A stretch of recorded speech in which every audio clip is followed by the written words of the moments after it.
Chapter 31 Special Laws of Vikir 4. The story of the girl who won 10 billion by moving a stick quickly spread throughout Underdog City and all of Baskerville's territory. Rumor has it that Underdog City even provided a bodyguard to protect the girl's winnings.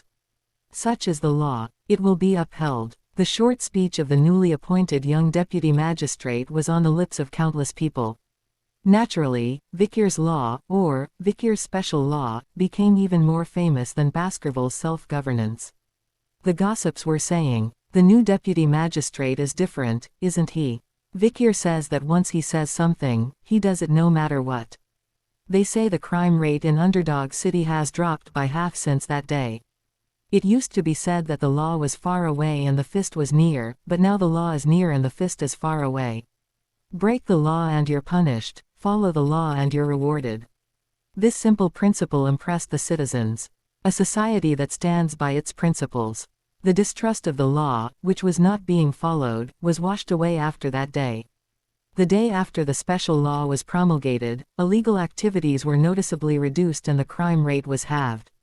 The darkness that had been so deeply rooted in the Underdog City had been cleared by this one performance.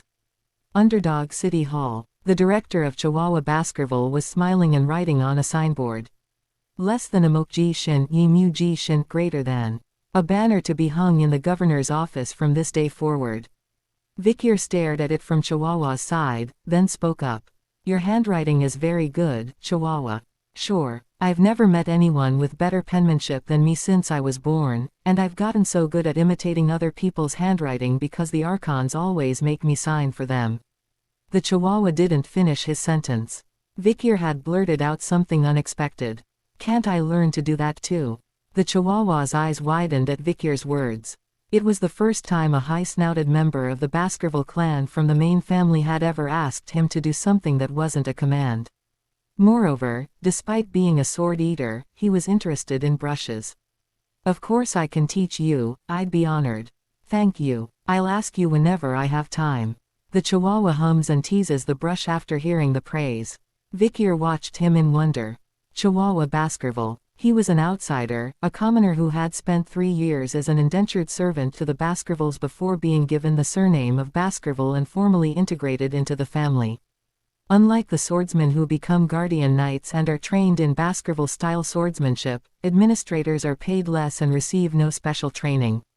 While swordsmen are motivated to become part of the Baskerville family, as mastery of the Baskerville style of swordsmanship improves their skills by several levels, administrators like Chihuahua have little to attract them other than honor. As I understand it, he joined Baskerville with the sole intention of serving his homeland. Vikir had seen the Chihuahua a few times before his regression. A man who, for all that he looked like a Ganeshan, had the temper of a high priestess, and who spouted off to the rulers and deputy rulers. And a capable administrator who was relegated to the fringes and never saw the light of day until he was old and dead. Vikir was thinking about the Chihuahua. By the way, you're doing a great job, sir. The Chihuahua finished his whistle and looked at Vikir. Who would have thought you could pull off such an unconventional performance, Chihuahua? I'm truly blown away, and I've been here for 20 years, just as a clerk, and I've never been so thrilled. I'm still shaking in my boots. Vikir nodded slightly. The laws of Baskerville are actually pretty good. But it's not enough to put a law out there, it's important that the people believe in it and follow it. You're right, and you're absolutely right. But that's not what the previous deputy magistrates thought. We can't afford to be angry at the manners for their distrust of the law or their ignorance of it, so I've been thinking about how to engage them and make a strong impression on them. In fact, this is a performance that Camus of the House of Morgue would perform quite some time later. As soon as he ascends to the position of Lord of the Manor, Camus of Morgue, who will later be known as the Auspicious Weather, becomes a formidable figure of power and turns his domain into a strong law and order region. The lords of the land would not pick up money that fell to the ground, and there were no quarrels among them, so much so that the crime rate dropped to almost zero. However, his reign of terror did not endear him to the lords. However, in the midst of the war against the demons, Camus' Iron Fist was able to increase human survival rates by leaps and bounds, and indeed, even after the generation of destruction, Morgue's estate had the largest population of survivors left. That was the last thing on his mind right now. Now it's about going forward. Vikir said, looking down at the map of Underdog City. With 10 billion in prize money, we're going to have to find a way to fill the hole, right? With that, Vikir picked up a pen and began drawing red X's all over the map. As if he knew exactly where everything was, Vikir drew an X in every nook and cranny. In no time at all, the number of X's on the map rose to over 100. These are the places where illegal organizations are hiding or will hide in the future. We're going to crack down on them one by one and return the black money to the treasury. How do you know these places are where criminals operate? I smell it. Vikir presses his nose to his lips and smirks. Baskerville's hounds have a keen sense of smell. With the dazed Chihuahua behind him, Vikir continues to recite his plan. In military law, the highest form of procurement is from enemy territory. If we rob everything here, we'll raise a lot of tax revenue. We can use it to bolster the welfare system for the poor. Yeah, that's despite the crime rate being cut in half. The performance has reduced the overt crimes, but the ones that remain have become more stealthy and sophisticated. But it doesn't matter. Vikir knew the location of all of these illegal outfits, and the key players at the heart of them. It's an area we patrolled and cracked down on tirelessly before we went back. I still have vivid memories of being a hound dog during the war on crime, frantically biting rats in the back alleys. I also knew the tricks of the trade because some of my close colleagues had been bribed. I know how criminals think and behave, where they hide, what they do, how they operate, and how far they go. I also knew all the channels through which underground money would flow for at least the next 25 years. Whirring. Beelzebub, lurking in the artery in my wrist, senses life and begins to twitch slightly. It's hungry for blood. Just then, Deputy. The door opens and a clerk enters, looking puzzled. There's a request for an interview at. Both Vicky and Chihuahua turn their heads at the words. Chihuahua asks first, who's requesting an interview on official time? You've been here less than 2 days. Well, that is. The Youth Self-Governance Committee of the local government office would like to meet with you once. Then the Chihuahua's face stiffened. It looked like it had finally arrived. Vikir broke the ice. So, you're saying you want to see the farting bastards in the community? Quote. That's right, the youth wing of the Shangcheng is made up of the second and third generations of the local retainers, especially the influential Sadoga. He's asking to see Vikir among the youth of other smaller families within the Baskervilles domain, indigenous families that have long held sway in the area. Most of them have direct or indirect ties to the Baskervilles, often by blood, sometimes by delay, sometimes by marriage. The Chihuahua spoke with an air of disdain in his voice that he could barely conceal, even with a tightly clenched fist. It's the Youth Autonomy Committee of the Molly Township office, but it's really just a messy social club. Apparently they have something to say about the Vikir special law. Hearing that, Vikir leaned back on the couch, chin in hand. When you make a law to root out absurdity, it's the most corrupt places that make the most noise. The first backlash against Vikir's special law. Was it coming from the Autonomous Council? Turning to his Chihuahua, who was watching him anxiously, Vikir spoke briefly. The dung beetles smelled it first. Hadn't he been laying out the shit since his first day on the job, knowing that would happen? Now it's time to get rid of the city-eating pests. Chapter 32 The Social Club 1. A large high-rise hotel in the center of Underdog City. On the 69th and 70th floors, a large club is located. Burning Suspension. An exclusive social club where the best and brightest of Underdog City gather. It's where the rich and powerful gather to burn off their youth. Champagnes costing as much as 100 million gold a bottle were being flown in, and fast-paced, upbeat music was blaring. Hookahs of an unknown variety send up clouds of smoke and colorful lights bathe them in color. The atmosphere was so lavish and extravagant that it could have been an imperial court ball. Here, pile it up. Bring it all in. Let's build a tower today. A room tucked away in the deepest recesses of the club. 7 young apprentices were hanging out in this room, which costs 10 million gold for 6 hours and is only accessible to VVIPs. Champagne, costing more than 100 million gold a bottle, is being brought in on ice. In the center of a large table, champagne glasses were stacked high in a pyramid. At the bottom, 100 glasses are arranged in the shape of a 10*10 square. On top are 81 champagne glasses in a 9*9 shape. On top of that, 64 champagne glasses in the shape of 8*8. 49 on top of that, 36 on top of that, 25 on top of that, 16 on top of that, 9 on top of that, 4 on top of that. One last glass of champagne was placed on top, completing the pyramid-shaped champagne tower. The 7 assembled masters chuckle and pour the 100 million gold champagne, Don Quixote Perignon 666, from the bottle into the top champagne glass. And then, cackle cackle, after filling the top glass, the champagne begins to drip into the lower glasses, gradually filling them up. When the bottle of champagne was halfway empty, the masters ruthlessly threw it away and ordered a new one. And so on. The champagne that filled the glasses at the top would trickle down and fill the glasses below. Thus the 385 glasses that made up the tower of champagne were all full. The master laughed and said, "Hey, drink what you spill on the table." Just then, the waiters standing at the entrance to the room rushed over. "Thank you, brothers. Thanks to you, I've tasted such precious liquor, and I'm properly pampered. We will serve you with all our souls today." The waiters smile and lick the drops of champagne that have spilled onto the table. The masters chuckle and sprinkle gold coins on their faces. This is the trickle-down effect. Champagne dripping from the top, filling the glasses below, soaking the table, and 7 men laughing at the sight of it. These men were the core members of the local government's Youth Autonomy Committee. It's just a civilian organization made up of second and third generation local Tohu, Yuju, and Seto, but their influence in the community cannot be ignored. They had enough money and power to hold some low-level government positions, but they were still aristocrats, lording it over the common people. They had lived in the region for a long time, so they were aware of the situation around them.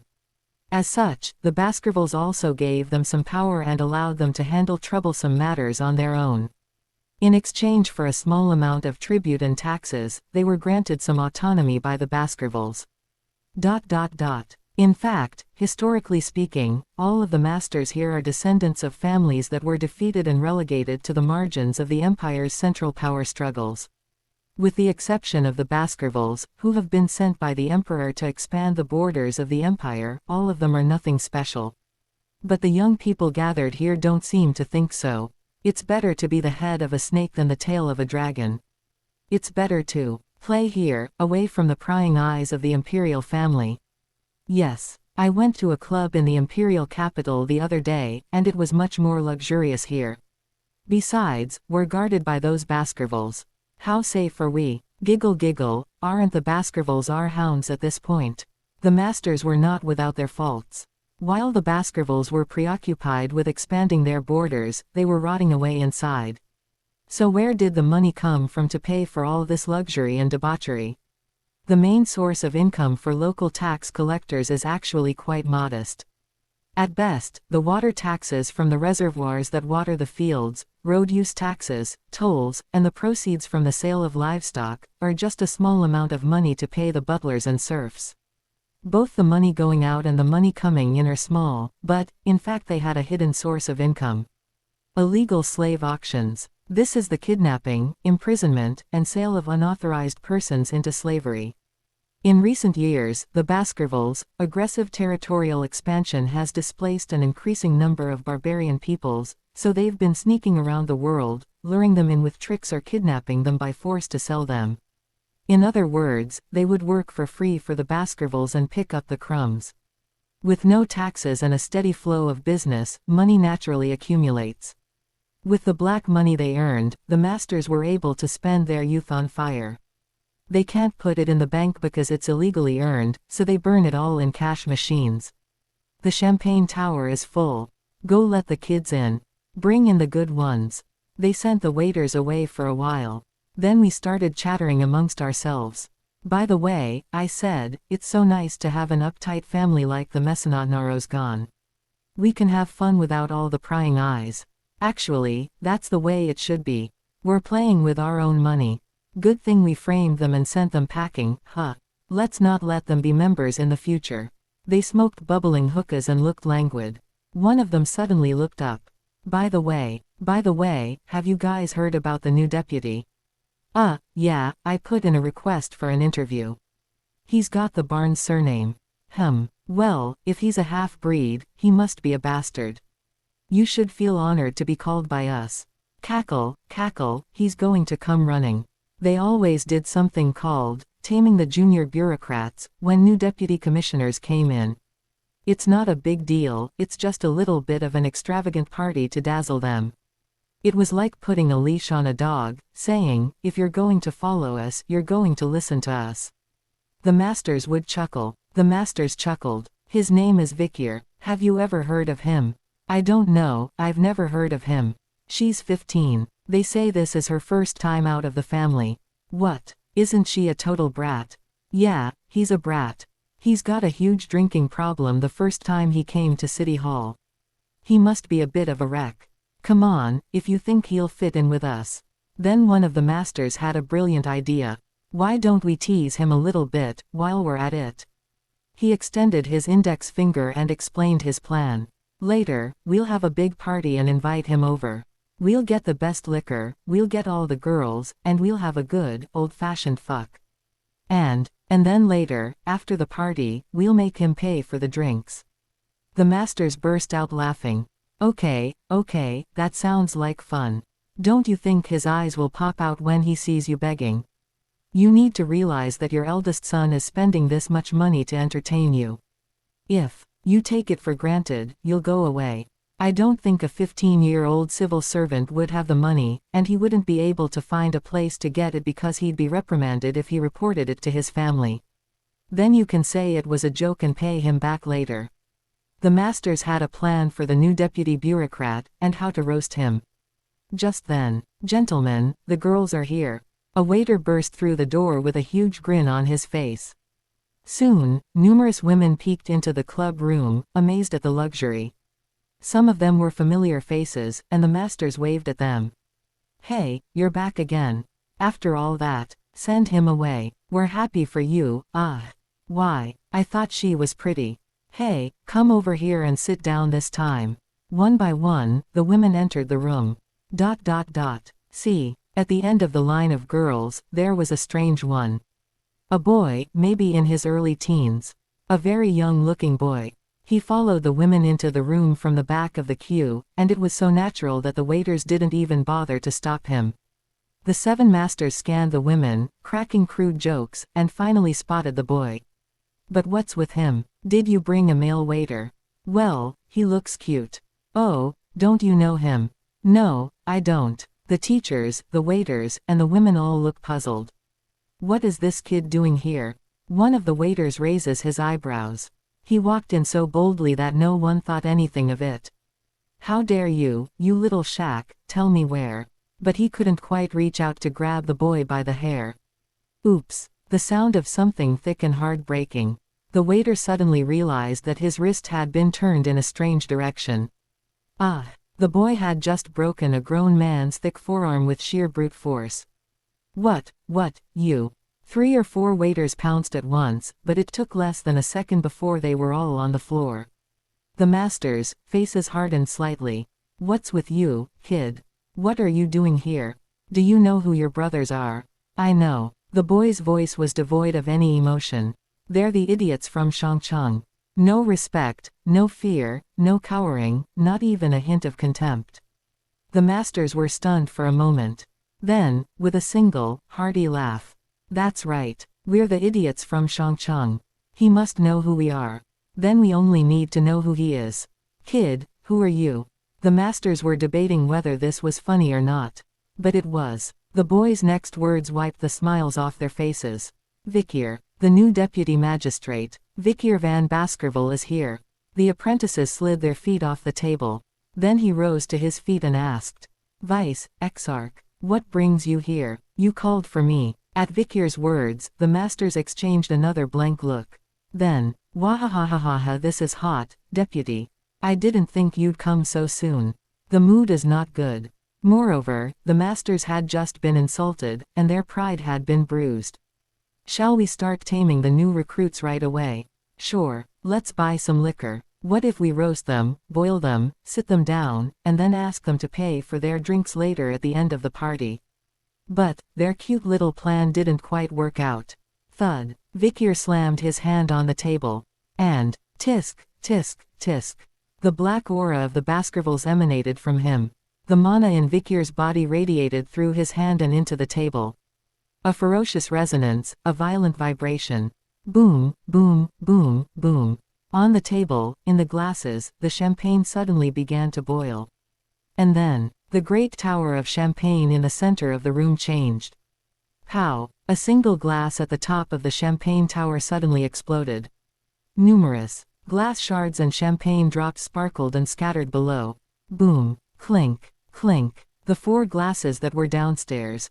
9 glasses downstairs, 16 glasses downstairs, and 25 glasses downstairs.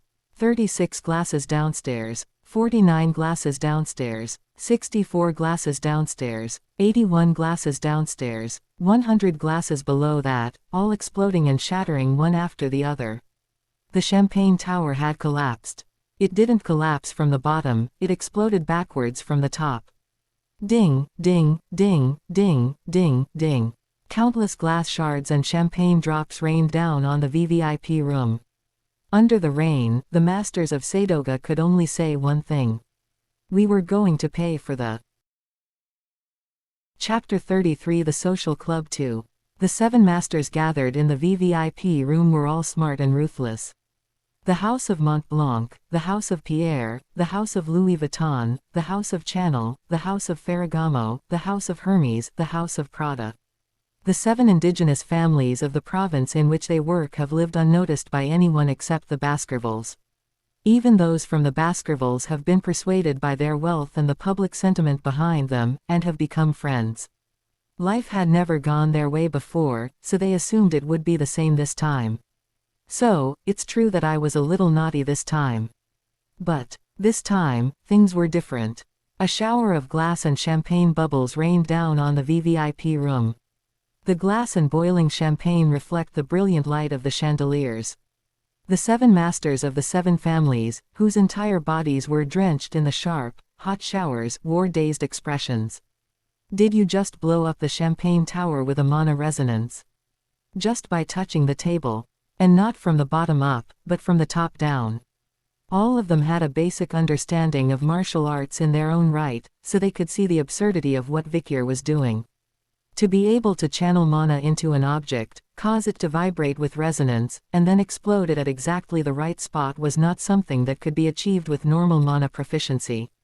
Moreover, the glasses shattered from above, not below. It would take a master of the technique to shatter the glass on top of the table while the glass on the bottom is still intact. And the fact that the direction of action is vertical, not horizontal, adds to the difficulty. This means that you have to be able to manipulate mana stalks that are much thinner and finer than microfibers, like limbs. Ultra-difficult mana manipulation, the realm of the truly badass. There is only one thought on everyone's minds. Gradient. Monsters who can slice through boulders the size of their fists with their swords and knock down birds in flight with their momentum alone. I wonder if these masters, who are barely above the rank of expert, are not some vague, untouchable powerhouse. Quote. Vikir's face remains expressionless. However, the black aura coursing through his shoulders is that of a grim reaper. If death had a tangible form, wouldn't it look like this?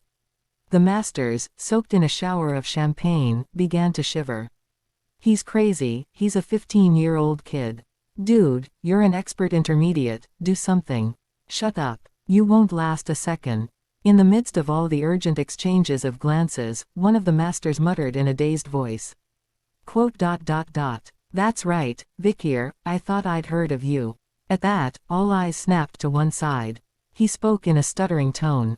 Vikir van Baskerville, the supernova of House Baskerville. Dived for 7 minutes before he was born, strangled 2 vipers in his cradle, hunted Cerberus at the age of 8, dueled and defeated House Morg's Madness Castle. The other masters' faces change as if they've just heard some crazy urban legend. But But what if they were really true? The gazes of the masters now turned to Vikir again. The symbol of the gradient, the liquid aura. Unless the urban legends are true, there's no way to explain the deathly aura that radiates from Vikir's entire body. My God, what other 15-year-old kid in the world is already a graduator that age? Even in Baskerville, the home of geniuses, this has never happened before. Perhaps the same could be said for the Colosseum, the Imperial Academy, or even the entire Yellow City. In the end, the masters could only smile awkwardly and say something. We tried to pay for the. I wonder if they realize that the grim smile they've always seen etched on other people's faces is now etched on their own. Meanwhile, Vikir, hearing this, replied nonchalantly. Of course you will pay for the liquor you have consumed.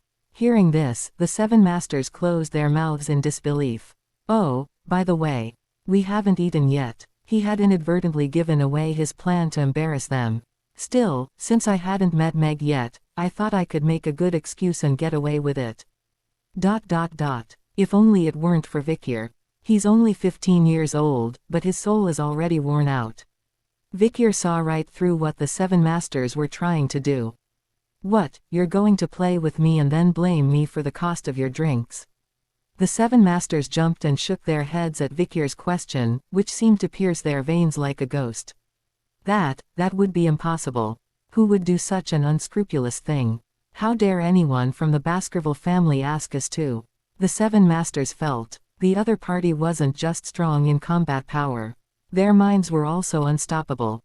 In the end, they lowered their tails. They had been arrogant enough to think that Baskerville was their dog, but now that they stood in front of Vikir, they could no longer afford to be so ruthless. Apparently, the Baskervilles, hounds are not easily baked or boiled. But a certain amount of pride, built up over the years as the second generation of the local holding family, has allowed them to save some dignity for last. Actually, we wanted to test you, Deputy Magistrate. The masters composed themselves and spoke in a polite manner. Vikir remained expressionless. Taking the silence to mean, let's hear it, the masters relaxed and continued in a polite tone. Honestly, Underdog City is quite corrupt, isn't it? If you're going to purify a city like this, you shouldn't be able to resist such a temptation. You are indeed worthy to lead us, I will follow. Oh, let me take this great spirit as a lesson for the rest of my life. I will express it to you today, in such a way that you will not be disappointed later. They bowed once more to Vikir, and spoke in earnest voices. Some of them even winked at Vikir in an attempt to appear casual. And then, One corner of Vikir's mouth slowly lifted. A smile. This small change completely changed the mood of the room. Just a moment ago, it had been a creepy, graveyard atmosphere. And that alone had been enough to terrify the 7 masters. But now, an almost maddening sense of gravity. A suffocating pressure began to weigh down on the 7 masters, as if they were being buried alive in an earthen tomb. Unable to breathe properly, they began to shiver, the smiles on their faces completely lost. Vikir walked slowly to the front of the 7 masters, who were now cowering like frogs in a snake's stomach. A master can test his dog as much as he likes. But not the other way round. A dog can never test his master, under any circumstances. It was a moment that reminded her of Hugo's teaching from long ago. Vikir paced slowly in front of the frozen masters. You have all this money and power, so you're not afraid, are you? He asked. Unsurprisingly, there was no reply. Vikir continued. It's just that I've never seen anything really scary. So how dare you pretend to be expected, to be gentle, to be relaxed? And the price of that pretense was heavy. Vikir pulled a flimsy stick from his arm. It was the very same stake that had won the girl a prize of 10 billion not long ago. Billion. A dull noise. The stake bent for a moment, then flew out at a tremendous speed, smashing the face of the master in front of her into a bloody mess. The blow came from nowhere, with no end in sight. Teeth gnashing, spittle, blood, and tears snorting. In the time it took him to blink 3 times, Vikir struck him 7 times across the face, head, neck, and shoulders, and then did the same to the others. The next thing you know, they're all sprawled flat on the floor of the VVIP room. Puck, thud, thud, thud, thud, thud, Thud. Vikir didn't stop beating them for a long time after that. Do you know why you were beaten? Ew. I don't know. I don't know. Why are you hitting me all of a sudden? If you don't know, you must be beaten. Vikir swung the stake in a nonchalant tone. Looking at his expressionless face, the masters thought he might actually die at this rate. Oh, I know, I think I know why you're hitting me. The dogs begged desperately through their busted lips, torn tongues, and broken teeth. They pleaded with their torn lips, torn tongues, broken teeth, and the red blood that gushed like a fountain from every inch of their heads.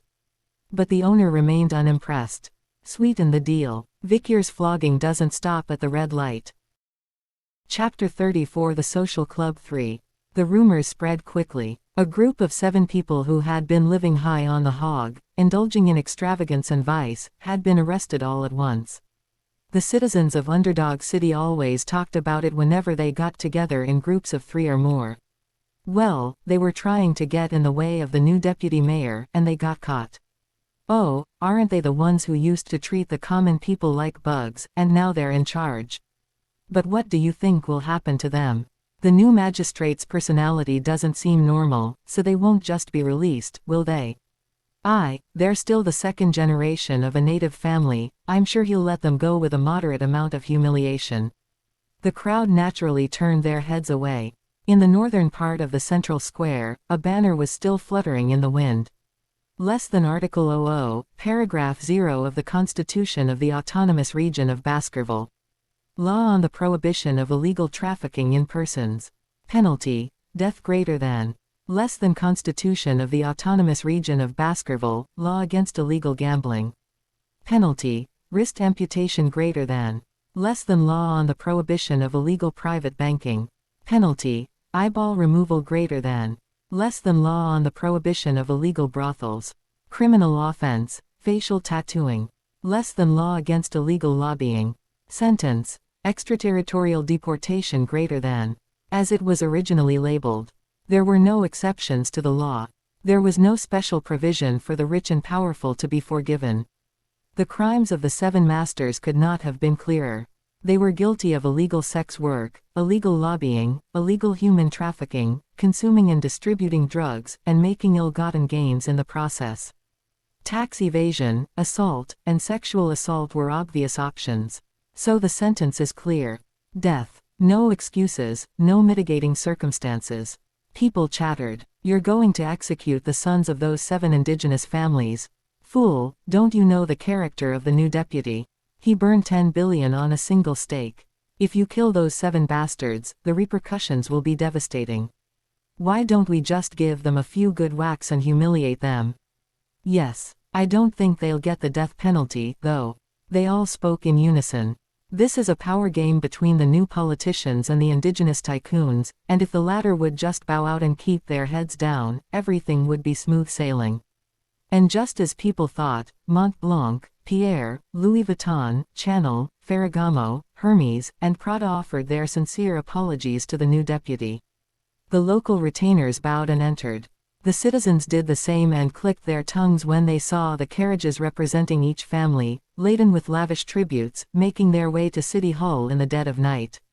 The 7 rascals who had been detained would now be released unharmed and would be given a good shouting match by their landlord father. That was the end of it. The local keepers will either avenge this humiliation in some way, or they will bow down and look the other way, and for a time the 7 rascals will do their time and keep quiet.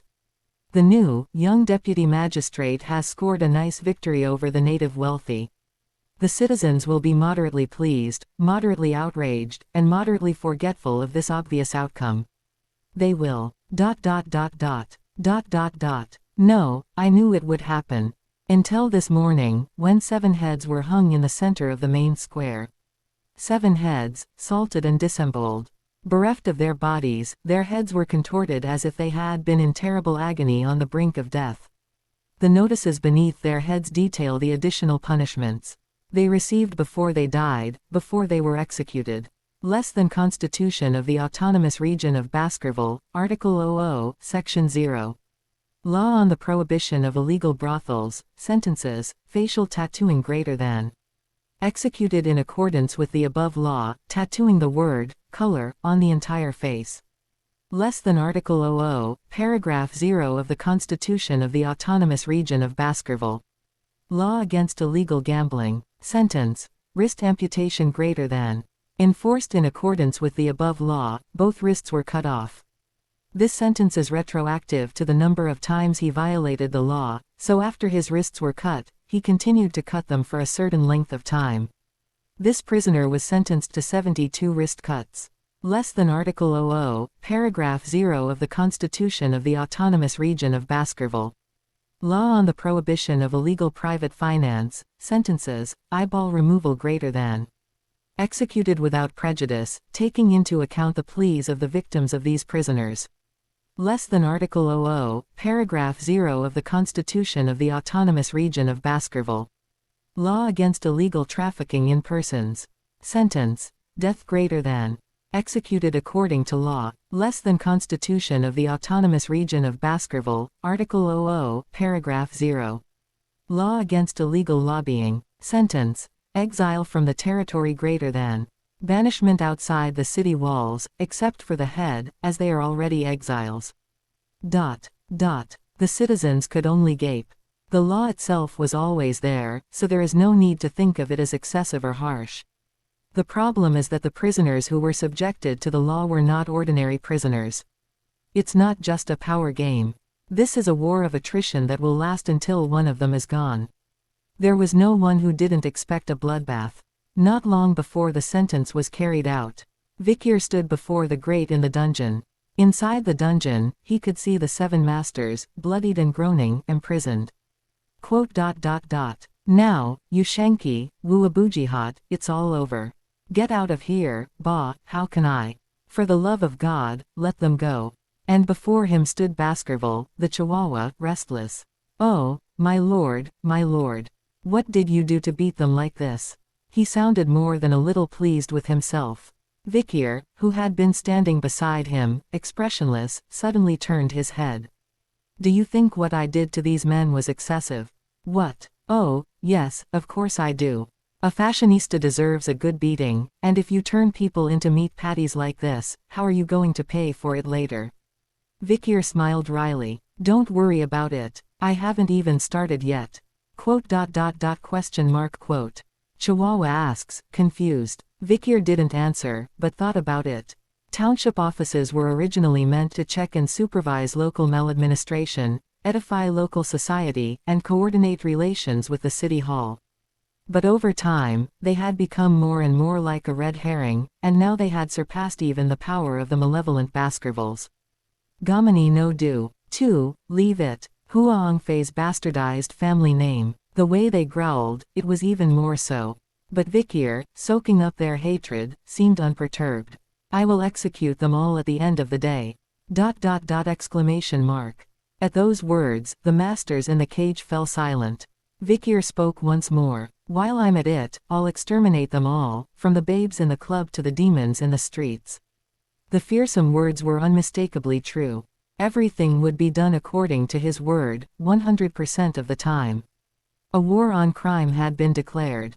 The masters looked dumbfounded for a moment, but now they grabbed the grate and began to shake it. Now, come on, good boy. Haberma Bazuse, gazing all over the place. People who usually look at others like bugs crawl on the floor like bugs. At this moment, the Chihuahua was feeling complex emotions. He wondered if he would ever see anything like this in his life. On the other hand, he feared the retaliation of the local indigenous leaders. Their retaliation is both sleepy and deadly. From now on, no spawn would come to any of Vikier's businesses, and attendance at his events would be very low. The city would be at a disadvantage in trade with other cities, and tax revenues would dwindle. But Vikier was nonchalant. It was as if he had all his bases covered. There's nothing to worry about, sir. But their families won't be able to protest. Yes. Why? Vikier answered the Chihuahua's question with uncharacteristic ease. They're involved with criminal groups large and small in Underdog City. What? How does the Archon know that? Vikier remained silent, not wanting to say he'd seen it before the regression.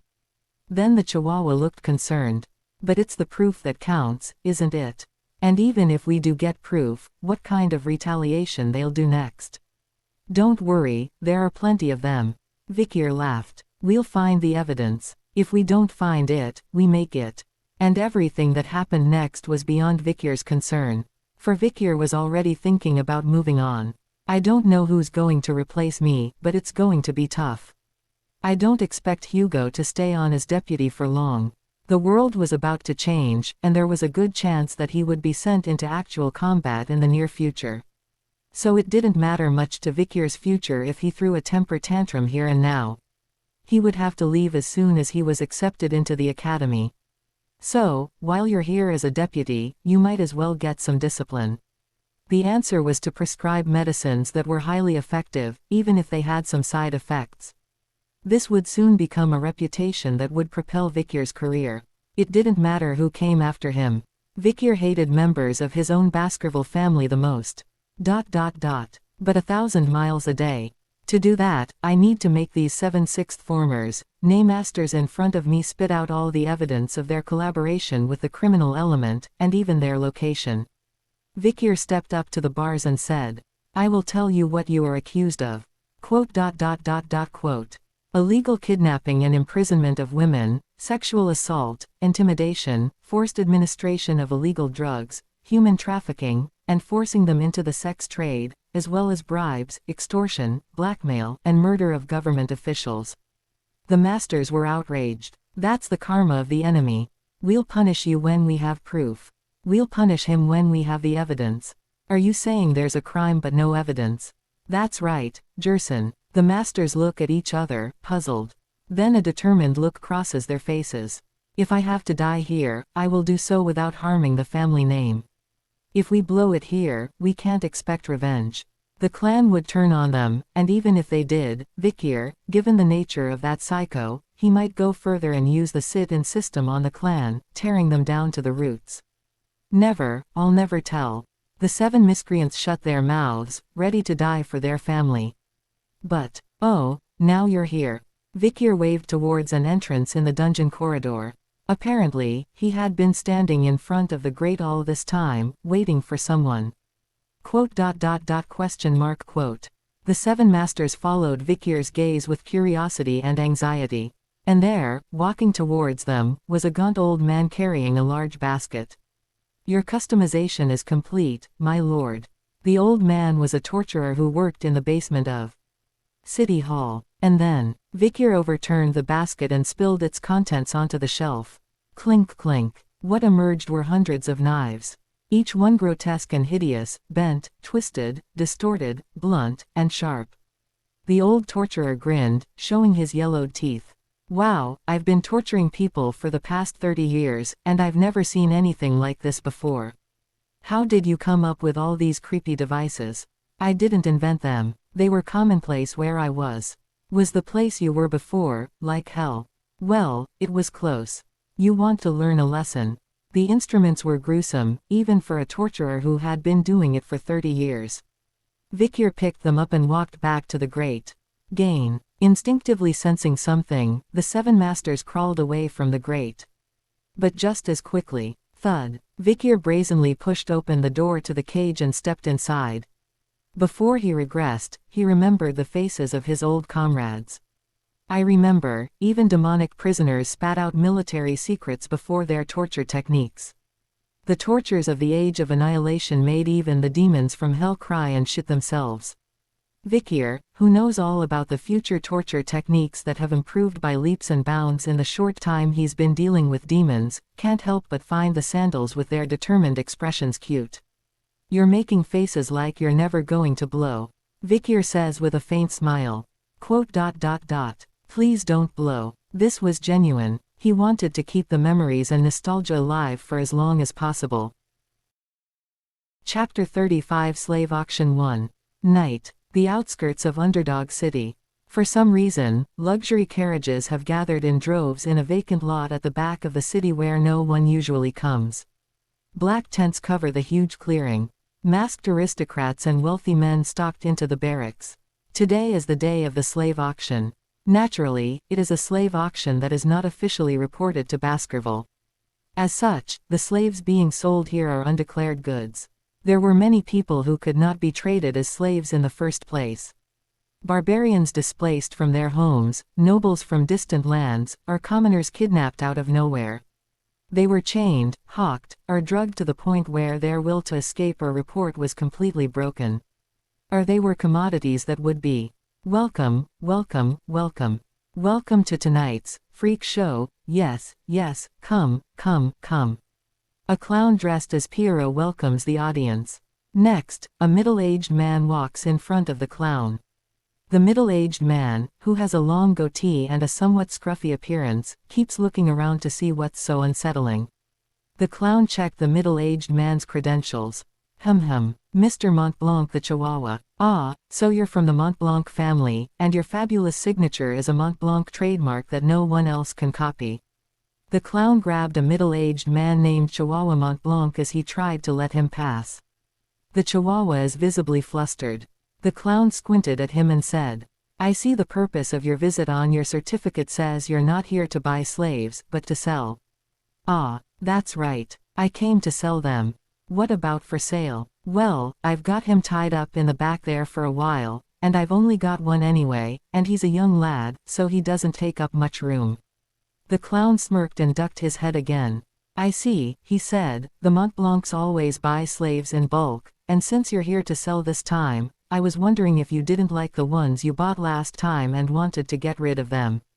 The Chihuahua wiped the sweat from his brow with a handkerchief and shook his head. No, sir. I'm always satisfied with the quality of the slaves I buy here. Isn't that right? That's right, we only sell carefully selected slaves. We kidnap barbarian women, commoners, and young noblemen from distant provinces who have lost their families and homes and have nowhere else to go, and we train them like rats and birds. They are obedient and never think of running away or rebelling, and we guarantee their quality. The clown turned to the Chihuahua and bowed politely once more. I would like to extend a hearty welcome to the freak show. There was a strange tension in the auction room. Under a haze of hookah and tobacco smoke, masked men and women sat in a circle around center stage. Here were all the movers and shakers of the underdog underground economy. A lady in a butterfly mask salivates at the sight of a naked barbarian male slave on stage, while a gentleman in a bat mask salivates at the sight of a mercenary male slave on stage. There was no discernible public for the things that came up on stage at the auction house.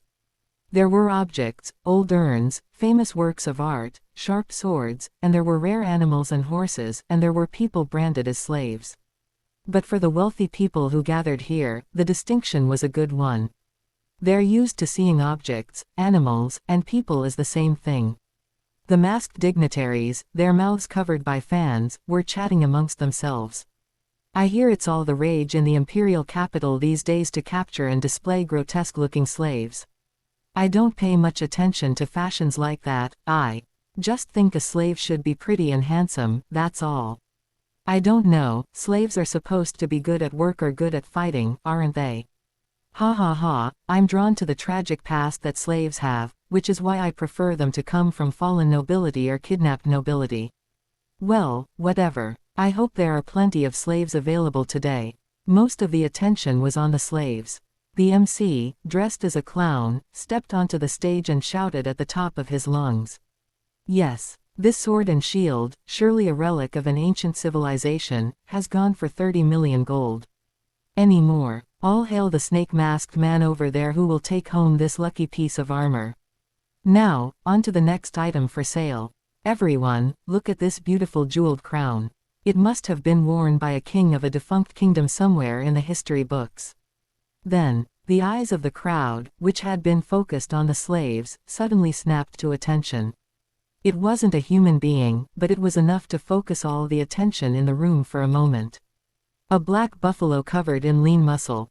It has huge horns, a massive body, and 3 glaring eyes. Less than infernal buffalo, Murcielago. Danger rating, A. Size, 3 meters. Found in Red and Black Mountains, Ridge 2. A type of cattle that inhabits the oil realm in the depths of hell. It is said to have 19 hearts and will not stop charging until they are all stopped. It was a gigantic beast that inhabited the enemy in Black Mountains. But the reason why no one runs away when this monster appears on stage is simple. This Murcielago was dead. The MC shouted. Now, this sale is a stolen kill from the Knights of the Baskervilles, a precious, danger-rank beast, with its hide, meat, bones, entrails, and everything else to spare. There were 19 wounds on the Hell Buffalo's body. Apparently, it had only died after its heart was destroyed. The price of this carcass immediately began to skyrocket. 100 million gold, 120 million, 140 million, 190 million, 200 million, 250 million. The entire auction house erupts in excitement, even though the human slaves are not. Having sold the carcass of a hell buffalo for a good price, the MC took the opportunity to lead the auction in earnest. Now it's time for the auction for humans and their ilk. With that, humans of all kinds began to walk onto the stage. A barbarian man with a dead look in his eyes as if he had given up on everything, a kidnapped noblewoman crying and begging to be sent home, a terrified commoner boy who still had no idea where he was, and a fallen noblewoman screaming that she would rather be killed. 100 million, 200 million, 250,000. Take it and 7,000 more. I got that bitch, no one can touch her. You're being ridiculous. Get more money. The more they cry and scream in despair, the more the madness of the humans surrounding the stage intensifies. Just then, the MC, buoyed by the brisk sales, suddenly looks puzzled. Question mark. Huh, you put this one up for sale, too. Huh, gee, really? Oh, okay, I'll see if I can sell it. He stutters, as if he's having trouble communicating with the men behind the scenes. He composes himself and continues. Now, this next one is a little different, a little more appealing, and still has plenty of room for improvement. In other words, even the slave traders aren't quite in control yet. After the slave was painstakingly wrapped, the MC dragged it to the center of the stage. Unlike before, this time the slave was locked in a sturdy metal cage. A series of guttural screams erupted. Inside the cage, a barbarian girl with a stern face was rampaging madly. She must have been about 17 years old. She had black hair mixed with silver, triangular pointed ears, and a face that was a dark color, but it looked like it had been smeared with ash and was normally a light brown. She wore a choker with thorns around her neck, and the animal skins she wore as clothing were little more than rags. Peeking through the rags, its body was toned and lean, but her face was unrecognizable through the ash, and it was snarling and snapping so fiercely that no one bothered to raise a bid. A language I don't understand at all. Moreover, the stench of animal feces that had been wafting across the stage since earlier, and the body odor that seemed to have not been washed in decades, caused the noblewomen to turn away with frowns on their faces.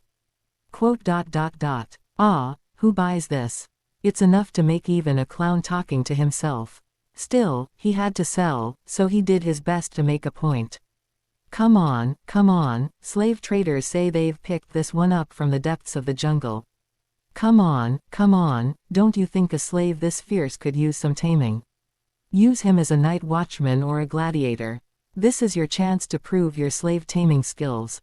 I'll start the bidding at 5 million. Let's go. But no one raises their hand. Usually there's someone who calls out the lowest bid, for the sake of the moderator's dignity and the atmosphere of the auction house, but, this time there wasn't even that. Then let's lower the minimum bid a bit, 3 million, anyone got 3 million. Then you don't have it either. 2 million, I'll take it at 2 million. I'll say it again, you don't have it either. Okay, 1 million. I'll take 1 million with my eyes closed. Take him and boil him for human consumption. I'll sell him for nothing more than meat. But in the end, no one raised their hand. The moderator grunted and waved his hand. Forget it. This isn't selling. I told you, only put up guaranteed items. Get them backstage, and use a windbag next time, I want. Soon the slavers were on stage, pulling down the cage that held the barbarian girl. The girl even managed to bite off the finger of the trader holding the cage, cutting it off. The atmosphere in the auction hall became chaotic. The organizers had to control it somehow. So what did they do? The MC knew it was time to bring out the big guns. Attention, ladies and gentlemen, Jumo tilde okay, keep your eyes peeled, because I have what I consider to be the best lot of the day right now. And then, a man stepped onto the stage. A boy with handcuffs on his wrists and heavy chains dangling from them. He looked to be about 15 years old. Despite the weight of the restraints, the boy's gait is effortless. There was a faint murmur of admiration from the audience at his confident and calm demeanor. As he stands at the center of the stage, the torchlight from above illuminates his face.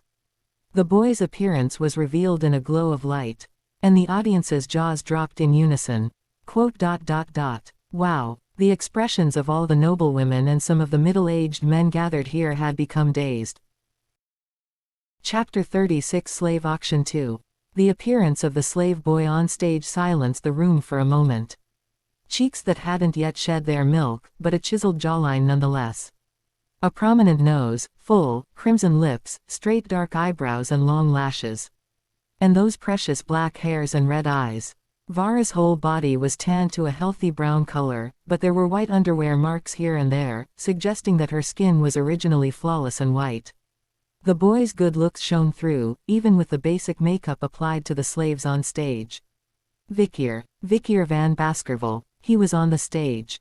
The MC said, "Now, what do you think? This is the last item up for auction, and with the quality of the goods, we can expect a great bidding war." Alas, there is still silence downstage. Even the barbarian girl in the cage, who had been rampaging on the far side of the stage after winning the auction, had become mesmerized and quiet since Vikir's appearance. Then, someone raised a bidding sign. 600 million. The lady in the butterfly mask gasps. 600 million, no, 65 million. Then the middle-aged man on the other side of the table jumps to his feet, as if he can't lose. 800 million. What the hell? Aren't you a man? What's a man got to do with 800 million? That's not it. A man would take her and use her for what? He's going to use her as a gladiator, for crying out loud. What the hell, do you think she can even hold a sword properly? Come on, you two. If you want to fight, go home and fight, and I'll call it a night. I call $1 billion, $1.5 billion, $1.3 billion, $1.5 billion. A bloody price war has begun. Numerical prices now began to jump by the billion. Just as the moderator was getting ecstatic, calculating the fees. 6 billion. The amount dropped like a bomb. Out of the corner of everyone's eye, I see a fat man munching on his food. The author. Baron Gambino of the Granary, a rare find. Crazy, that's one big barrel. I've heard he's been raking in the dough lately, absorbing underground funds. The people around you turn their heads with bitter expressions. Some of the noblewomen, gritting their teeth, tried to scrape together enough money to make a stand, but it was a long shot against Baron Gambino, who was now making a name for himself as the newest rebel in the underworld. Then, Baron, wouldn't that be too much to spend? The secretary at Baron Gambino's side spoke up. Dressed in a greenish-blonde short skirt and one-eyed glasses, she looked quite cold and domineering. Baron Gambino frowned slightly at the secretary's point, then coughed. Well, a slave that off-white can fetch a much higher price in the imperial capital. It's worth it to buy them and sell them later. Even though he's an off-white boy, 6 billion seems a bit excessive. Besides, isn't it the story of the baron who bought him and then left him to fend for himself that makes reselling him questionable? Baron Gambino glanced up, seemingly conscious of the stares around him, and then burst out. Shut up, you wench, I gave you something you had no right to have, and now you have the audacity to stand on your master's head. I like her, I bought her with my own money. Baron Gambino shouted, and the secretary sighed and shook her head. Then, Baron Gambino, who had paid a hefty sum for the item, smirked and brought Vikir to him. He raised his thick hand and began to cupping Vikir's ass. Vikir stared in disbelief, alternating between Baron Gambino and the hand cupping his ass. Baron Gambino chuckled in satisfaction at the look on Vikir's face, a look that said he'd never seen anything like this before. Why, it's new to you. Get used to it, for it will happen often from now on. He, don't worry. To be fair, I'll let you touch my ass too, later tonight. Baron Gambino said, scanning Bikir's body with a lecherous expression. The moment Vicky raised his hands, not realizing he was asking for his handcuffs to be removed, Baron Gambino smirked and reached for the keys. Snap, snap, snap. The handcuffs in front of you were ripped off in the blink of an eye. Steel cuffs tearing like paper. And the chains. With the force of his grip, Vikir shatters the restraints on his wrists. Then, at a loss for words, he held out his palms to the dazed Baron Gambino. On your ass. There was no time to protest, no time to say anything. Vikir rolled over the Gambino Baron's fat body with such ease that he soon had his hands on his fleshy ass. Tisk, tisk, tisk. There was a terrifying sound, and Baron Gambino began to squeal like a pig. Off. A gurgling fountain of blood drenched the surroundings. A chorus of screams erupts from the bystanders as they see a man being torn alive. Soon, the mercenaries who had been acting as guards begin to rush over. But, thud, thud, thud. The necks and torsos of the lunging guards separated at once and rolled separately across the floor. Before he knew it, Vikir had drawn a long, sharp blade that protruded from his wrist. Whirring, whirring, whirring. Beelzebub the magic sword began to weep as it drew blood. Strike, strike, kill him. The nobles called for their personal escorts. Swords drawn, mercenaries and knights charged, their auras rising. Vikir unleashed his aura as well. The swordsmanship that followed was Baskerville's fifth form. 5 of the lurking ambushers flew out at once, biting into the nape of their foes' necks. Thud, thud, thud, thud, thud. A shower of blood. Headless torsos crumbled to their knees. Behind them, the knifemen, who had barely escaped death, could only stare in horror. An aura as red and sticky as blood. Gradient. The ultimate weapon representing a nation's national power, a killing machine for the sole purpose of killing. For every step Vikir took, he made sure to cut the throat of another. Every step he takes, he kills. Vikir had only traveled a short distance, only a few dozen paces, but already a shower of blood was falling around him. There was only one thought on everyone's minds. We don't stand a chance against the graduates. As soon as the swordsmen saw Bikir's aura dripping like liquid, they gave up the fight and began to withdraw. But, you fools, there's no business in Daguri, even if you're a graduator. If you run away now, you're all going to slavery. Yay, so you're not going to make any money. Think of your families. Here and there, the shouts of nobles and signers turned a few swordsmen on their heels. By now, the chaos in the auction house had subsided somewhat. Heavily armed mercenaries, now numbering in the hundreds, surrounded Vikir. What the hell is that kid?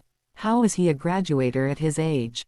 Are you human? What are you? Everyone is confused, but the enemy is clear. Countless swords, spears, arrows, and magic surrounded Vikir in layers. No matter how strong the graduator was, there was no way it could survive this onslaught. Even, you bastard, drop your sword and surrender this instant, or none of your men will live. The clown on the stage was threatening Vikir with the hostage. The clown was holding a knife and about to stab him in the neck. The chihuahua, with its long goatee, was shaking and looking at Bikir. Quote. Vikir paused and stood. As he does, the mercenaries around him draw their swords and slowly close in on him. Just then, Your Excellency, I'm fine, please take care of yourself. The chihuahua exclaimed with a determined look.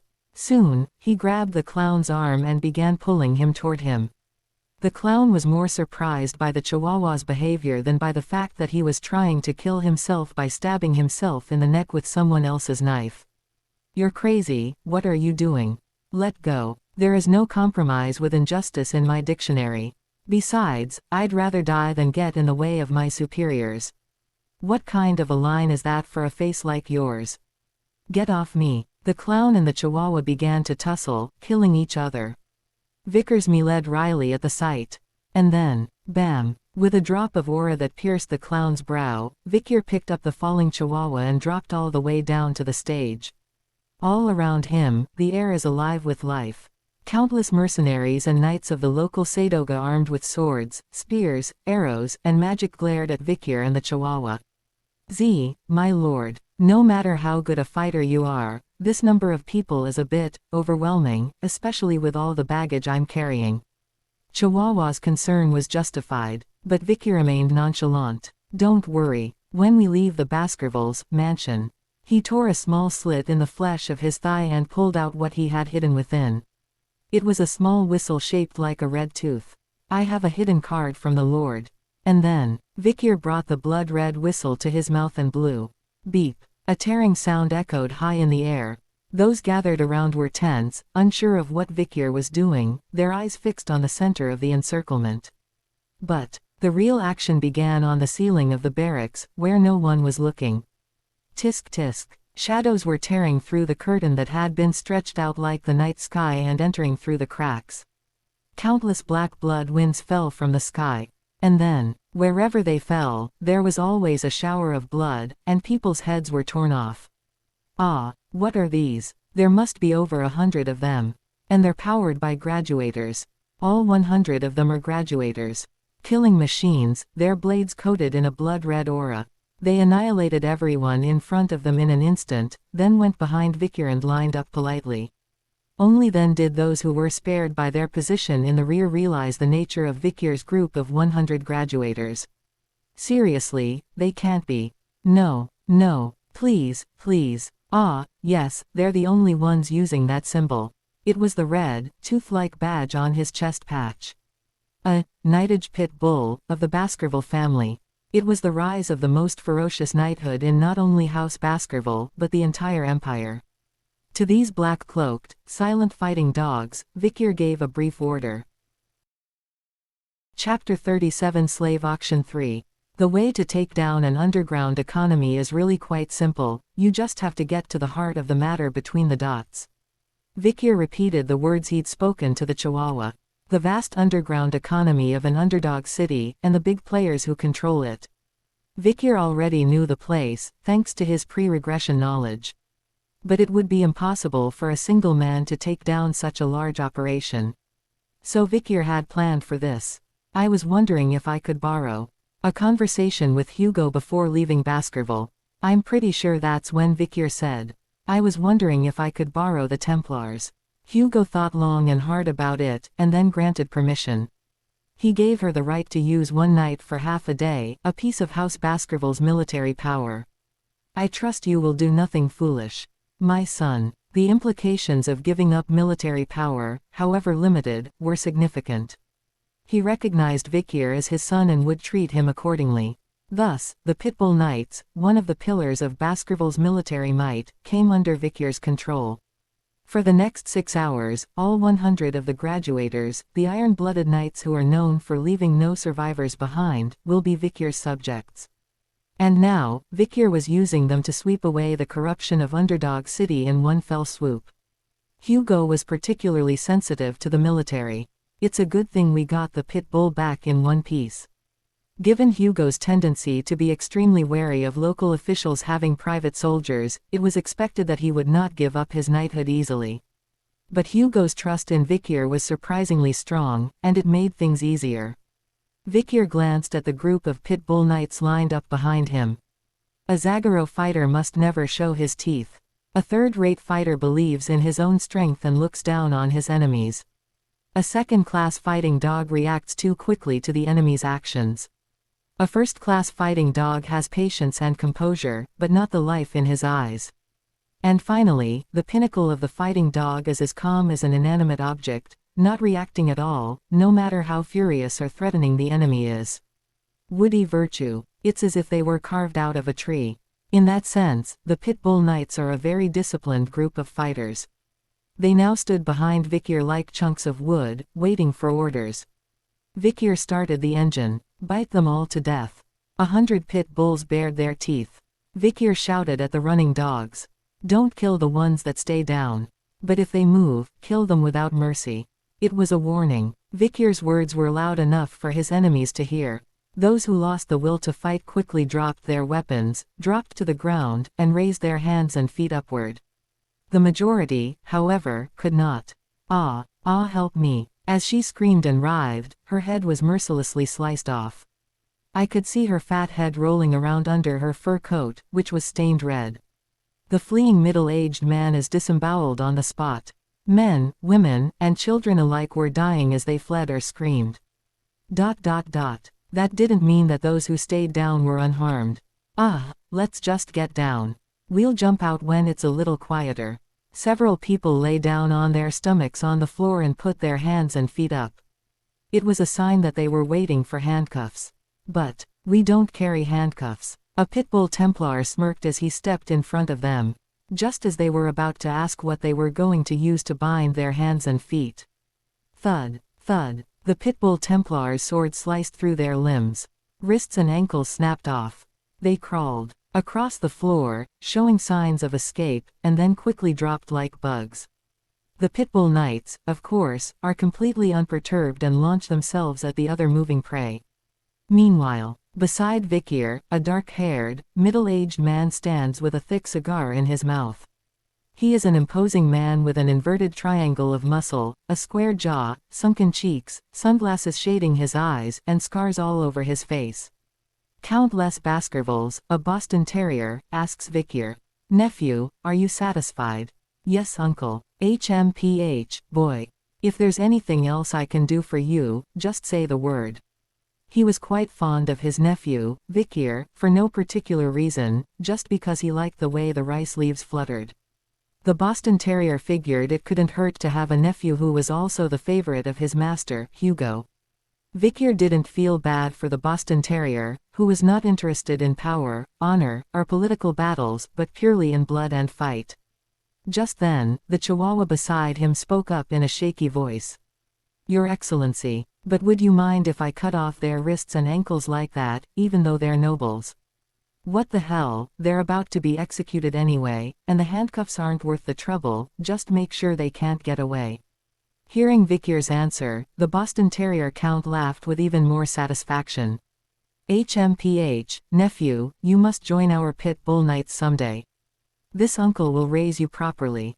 Vikir could only reply with a faint smile. A minute or so later, the pit bull knights stormed in and the situation was over. It was literally over. All the big bads in Underdog City were either dead or captured. Of course, there were some who were casually absent, but that could easily be traced back to their captors' ledgers and contact records. This is the greatest thing since sliced bread. It's so perfect. The Chihuahua shivered with excitement as he watched the criminals being led away in the distance. The war on crime was suddenly declared, and it was over surprisingly quickly. Now we'll have to clean up the mess, but that will be a piece of cake.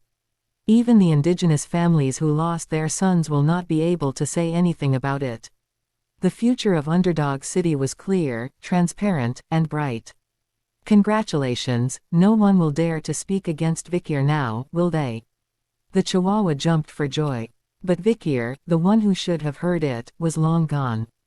I think it was around. Vikir had already returned to the back of the auction house. The slaughter was still going on in front of the stage across the way. By this time, Vikir had slipped through the back unnoticed and made it to the warehouse where the auction items were being stored. The warehouse was piled high with gold and silver treasures, all paid for in cash by nobles visiting the city. The tax revenue must be good. All of this would be added to the city's treasury, and the Baskervilles' coffers would be even stronger. I didn't like the idea of Hugo being happy, but it didn't matter now, so I let it go. Vikir searched the warehouse for a while. Piles of notes and ledgers. He decided to keep all of them, as they would be valuable evidence in his future raids. But there was something else he was really after.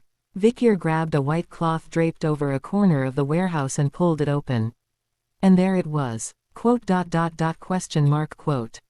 Vikir saw was not what he was looking for, but something completely different. A cage, and a barbarian girl imprisoned in it. The same girl who had been rampaging ferociously just moments before, cowering in the corner of the cage. Grunt, grunt. A barbarian girl making painful noises. Upon closer inspection, her entire body shows signs of abuse in addition to malnutrition. It looks like she was whipped outside the cage. She must have been corporally punished after biting the traitor's fingers earlier.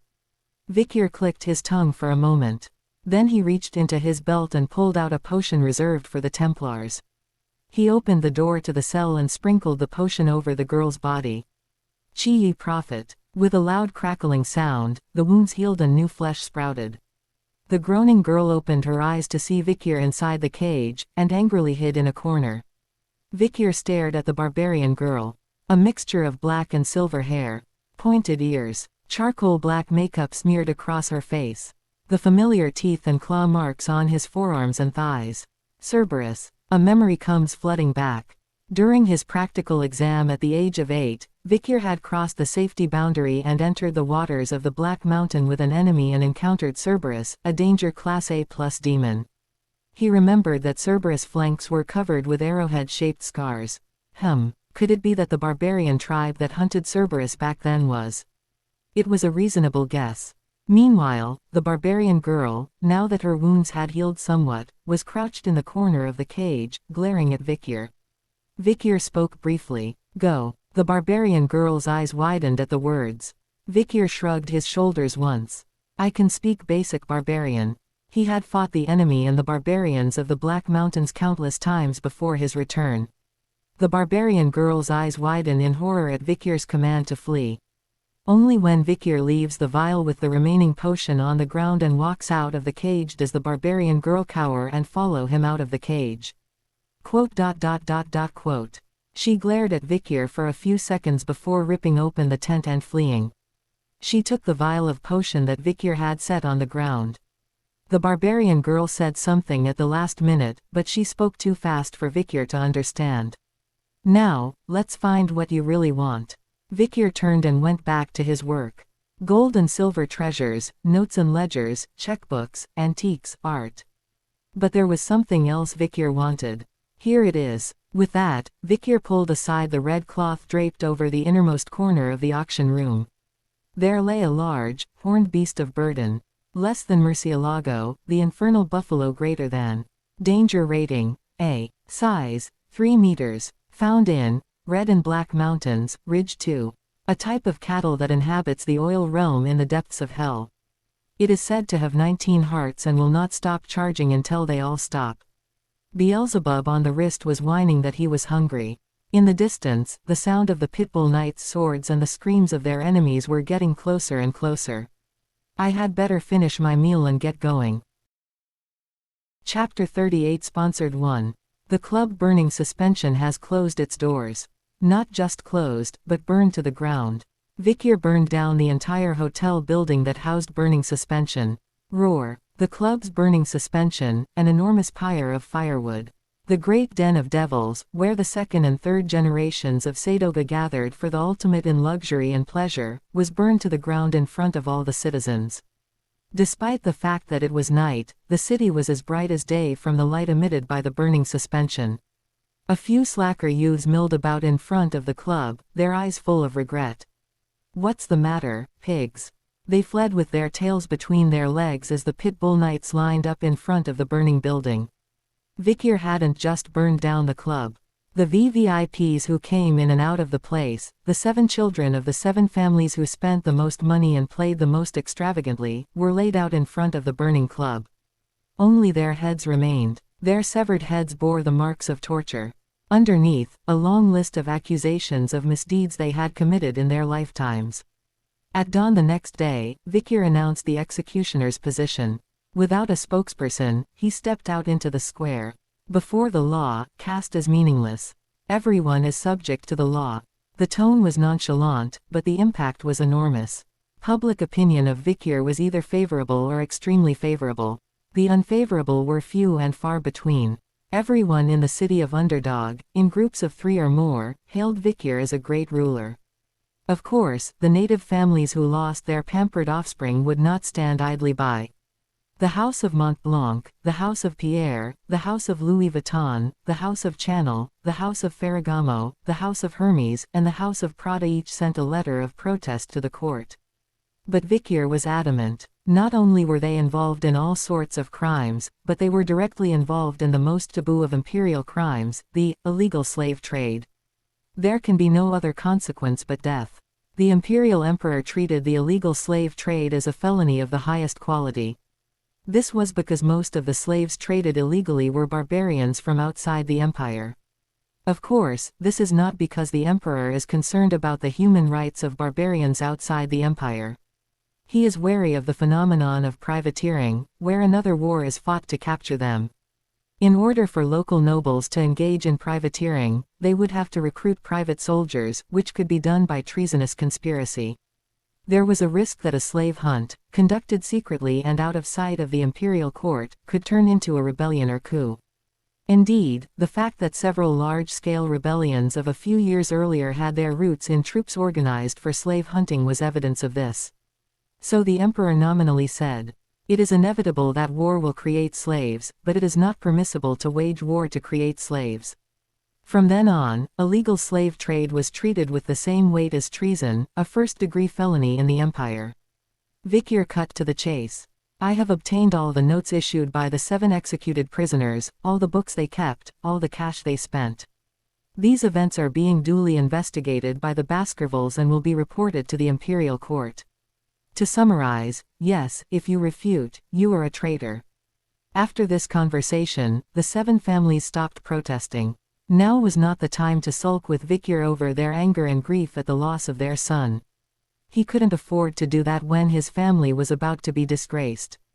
In the end, the heads of the 7 haughty families came to the ruler's office in person, an unprecedented occurrence, kneeling and begging for forgiveness. They were forced to bow down to the man who killed their sons and beg for their family's survival. This is the price they pay for miseducating their children. They crouched, foreheads on the marble floor, but Vikyr was relentless. "I have already examined all the black ledgers in the burning suspension. Those guilty will be summoned soon and their treatment will be determined according to their crimes. The results, if written down, would fill countless pages. But here are the key findings. Paragraph 1. All property of the Mont Blanc, Pierre, Louis Vuitton, Chanel, Ferragamo, Hermes, and Prada families shall be confiscated and placed in the treasury. Only those properties that have been earned through illegal activities should be confiscated, but at this point it is virtually impossible to distinguish between legal and illegal properties, so they are confiscated in full." Section 2. The House of Mont Blanc, the House of Pierre, the House of Louis Vuitton, the House of Chanel, the House of Ferragamo, the House of Hermes, and the House of Prada shall be destroyed for treason. The reference point is the 7 people executed on January 0. Section 3. The members of the House of Mont Blanc, the House of Pierre, the House of Louis Vuitton, the House of Chanel, the House of Ferragamo, the House of Hermes, and the House of Prada who are involved in this case shall be punished by double the sentence under the special provisions of the noblesse oblige.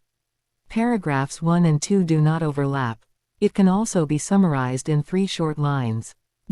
That's it. Fucked. The blood hasn't dried on the floor of the execution chamber in a while, thanks to the arrival of a new deputy magistrate. The foul blood of the vermin that had been feeding on the city. The flower beds will be richer for it. Vikyr muttered to himself as he looked at the flower beds at the foot of the death chamber and the flowers that bloomed there. The white lilies that the Chihuahua had so carefully tended had turned into red lilies. Whatever. The ruling circles in the provincial capital, who had been dictating policy decisions at every turn, dropped their heads in silence, and the provincial tribesmen, who had been farting around, now shuddered at the mere shadow of a government official. The 7 indigenous families who might have been able to play a power game with Vikyr were uprooted and effectively exterminated. Moreover, rumors that Vikyr held some of the Baskervilles' military authority had gained traction in other cities. Who in the world wouldn't hold their breath in the presence of a Baskerville military commander? There were no longer any underdog cities that stood in Vikyr's way. On the contrary, a new group of people was emerging to give him wings. Indeed, the viciousness of the 7 native houses has crossed the line. If you're going to accuse the new deputy of cruelty at the hands of the old, you might as well accuse me first. New flesh does not come from begging and pleading. Rotten flesh must be cut out. You deserved it. One after another, clean signers who had been penalized for their honesty, or nobles who had been dismissed for being too clean, or who had been forced to live in foster homes, declared their support for Vikyr. They had no power or wealth, but they were honored and trusted by the common people, known as intellectuals, teachers, and mentors. Their support for Vikir's bold reforms grew as more and more Confucian intellectuals followed suit. As a watershed moment, Vikir reinterpreted all past precedents and freed all wrongfully convicted prisoners and prisoners of conscience. As a result of this process, the massive manpower required to uncover the truth of the past led to a massive hiring spree of additional government employees and contractors, which significantly reduced the unemployment rate in the underdog city.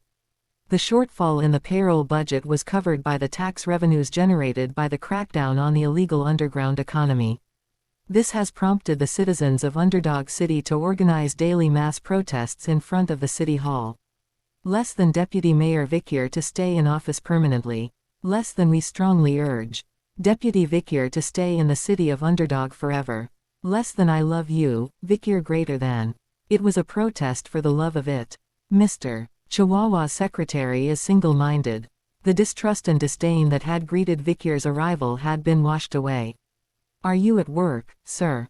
Here's your coffee. If you're the head of the office, mind your own business. You don't need to bring me coffee. This is a personal thank you. Didn't you save me from being stabbed by a clown the other day? Then a cup of coffee is too salty for a lifesaver. It's not too salty, it's 2 primes of sugar and 10,000 of water. The two have gotten to know each other well enough that they now joke around like this. Vikir is currently teaching the Chihuahua how to write. More precisely, how to mimic different typefaces. With that handwriting, Vikir is creating new laws and updating old ones. Vikir was making new laws and updating old ones, developing the ruby mines with morgue, stabilizing the price of agricultural products, rewarding those who did good work for the fief, giving slaves immunity from taxes when they did good work, developing backward areas equally, institutionally guaranteeing the benefits of following laws with penalties for breaking them, taxing merchants outside the fief, raising taxes on the wealthy, lowering taxes on the poor, dispelling superstitions, nationalizing land, and more. Of the laws that would be enacted in the future, Vikir cherry-picked the ones that had worked well and refined them to fit the current social climate. Naturally, the legislators were impressed with Vikir's knowledge of the law, and scratched their heads even more. The city of Underdog was going from strength to strength. Are you really 15 years old? Vikir chewed on the Chihuahua's question in awe. With that, Vikir began the most important task of the day. Secretary. Yes. The Chihuahua trotted over and stood beside him. Vikir continued in his nonchalant tone.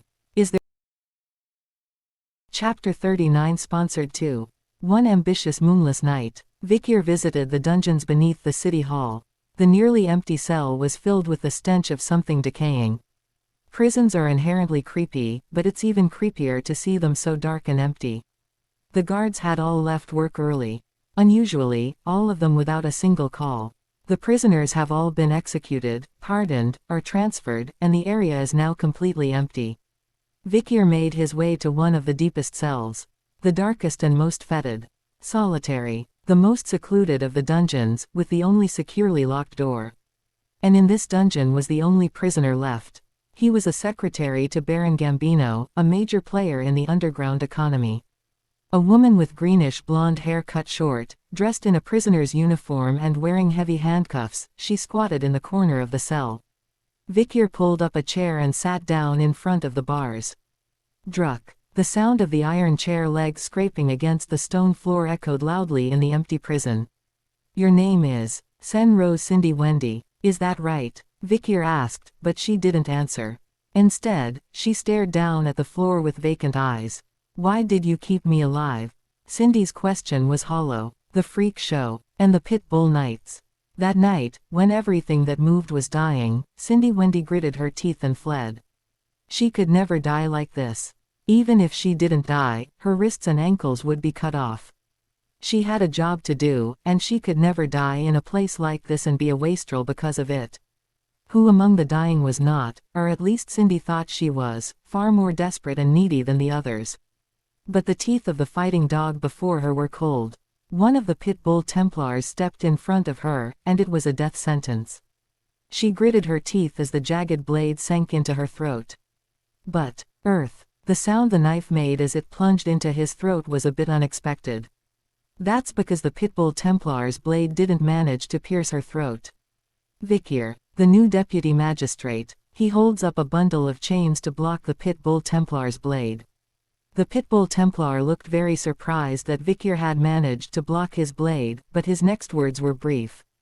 This woman is an exception. Capture her alive without hurting a single finger. This is how Cindy has been imprisoned in the dungeon ever since. Vikir stared at her in silence for a while. Finally, he asked, "If you answer my questions truthfully, I will release you from here." ... Exclamation mark. That made Cindy's ears perk up. But soon, Cindy shook her head and muttered to herself, "I've already lost the will to escape from the time I was imprisoned here, and I have no reason to do so now." Like it or not, Vikir's questions had already begun. "Are you the reason Baron Gambino, who was nothing more than an insignificant sodomite, has been able to increase his power so dramatically in recent years?" "I've researched you, and you have a knack for making money, and if that talent had blossomed in a place other than the underworld, you would have made a fine merchant or financier." Cindy laughed bloodily. It was a mocking laugh that seemed to say, "What good is all that now?" Vikir looked into her eyes and held them still. Then he spoke in a pleasant voice. "I assure you, ... Answer my question and I'll let you out of here, but..." Vikir trailed off and tilted his head toward the bars, locking eyes with Cindy. Searing red light pierced her green retinas. "If you do not answer, you will regret this day." There was a strange, unknown power in the voice that made the listener feel another kind of intimidation besides fear. Cindy opened her mouth to speak, not even knowing what she was feeling. "If it's something I can answer, I'll answer it." "Good," Vikir asked, bluntly. "How does it look to you?" "What do you mean? Do you think I'm doing law enforcement wrong?" Cindy replied in a nonchalant tone. "Who cares about the opinion of a lowly criminal bitch like me? I'm asking an insignificant criminal bitch like you. Then I'm going to go out on a limb and say it, I think you're doing it wrong." At that, Vikir nodded. "Why? Virtue is the key virtue of a ruler in all theories of monarchy. A strong rule of law may work to some extent in the beginning, but in the long run, well. Virtue, what is it? It's not getting in a cart when you're tired, not putting a cover on a cart when you're hot, and not having armed soldiers in procession. It is his virtue that when a ruler dies, all the citizens shed tears, even the children refrain from singing, and even the triggers do not hum. Is it a great blemish that I am not virtuous? If it is a great blemish, it is a great blemish, for you will not live long because of it. You may have established your majesty by beating up on cheap scoundrels with the thrash Faroon law, but in the long run, you will kill and injure many commoners, which will build up resentment and anger. Do you think I should fear the resentment and anger of the common people? The commoners won't like it, but neither will the Baskervilles, and although it's an underdog city, the citizens will be more afraid of you, the deputy, than they are of the Baskervilles." That's true. The same will be true when your superior arrives, or when your successor does, and the reason you change the law is to assert your authority and hasten your accomplishments, which will have many native factions gnashing their teeth. There are plenty of underworlders in other cities, too, and I don't think you'll have long to live, considering their sentiments. So what do you think I should do? You are as precarious as do right now. If you wish to live to see another day, you must resign as deputy magistrate, return all your powers to House Baskerville, return the balls here to the Gazoo and the Imperial House, and go to a place befitting your age, such as Yazzie in the Red and Black Mountains, or an academy in the center of the Empire, and look forward to the future. And keep yourself as unnoticed as possible, conceal your strength and cultivate your learning, and suggest to your superiors that you seek out and promote undiscovered talent, honor the elderly, care for orphans, praise the unmerited, and honor the virtuous. And what will I gain by doing so? Your mind will be at ease, for one thing, and by that time the patriarch of House Baskerville will have taken all the blame you deserve, and even if he takes away your immediate credit, you are only 15 years old anyway. Isn't that old enough to have a reputation that has spread to the ecliptic, even if it's only a sham? At Shindy Wendy's long-winded advice, Vikir smiled a rare smile. Her advice was very much in line with Vikir's own plans for the future. Good. Vikir nodded. At the same time, clang, the iron gate swung open. Vikir ripped the padlock off with the force of his grip, then removed all of Cindy's restraints. As promised, you are now free. Quote. Shindy Wendy raised her head and stared at the iron gate in front of her. Then she turned to look at Vikir. Are you really releasing me? I am. I keep my word. You'll regret it, won't you? A hint of life returned to Cindy's eyes. Seeing it, Vikir smiled wryly. I hope so. Quote. Cindy Wendy tilted her head. Finally, Vikir spoke up. You said something nice to me, so I'll say something nice to you. Cindy Wendy turns to leave the cell, but stops short. With her back to him, Vikir spoke. There were 7 famous native families in Underdog City. The Montblancs, the Pierres, the Louisvilles, the Channels, the Ferragamos, the Hermeses, and the Pradas. Quote. But a few years ago, their number was 8, not 7. At that, Vikir didn't miss the slight shiver that ran down Cindy's spine. Originally, there was an 8th family called the Mesonotna family, the wealthiest of the merchant families. Quote. But they were destroyed overnight, all of their members tragically killed. Do you know why? Quote. They had stolen the Baskervilles' sword book, and their 8-year-old son had one day claimed to have learned to be a good swordsman. Quote. The patriarch of the Mesonotnero family threw a big party for his son's birthday and asked him to demonstrate his newfound sword skills. That. Cindy held up a hand to interrupt Vikir. But Vikir was undaunted, and continued. With everyone gathered, my son demonstrated his swordsmanship, but everyone there was in for a big surprise, for what he demonstrated was the Baskerville style of swordsmanship, which is only shared in secret among the Baskervilles. Stop. The Baskervilles are terribly protective of their family's swordsmanship. Believing that a top-secret military secret had been revealed, the Baskerville patriarch unleashed the hounds, and from that day forward, House Mesonotnero would disappear from the face of the earth. Stop it, you bastard! Cindy shouted sharply. But Vikir didn't stop. But as it turns out, House Mesonotnero was not guilty.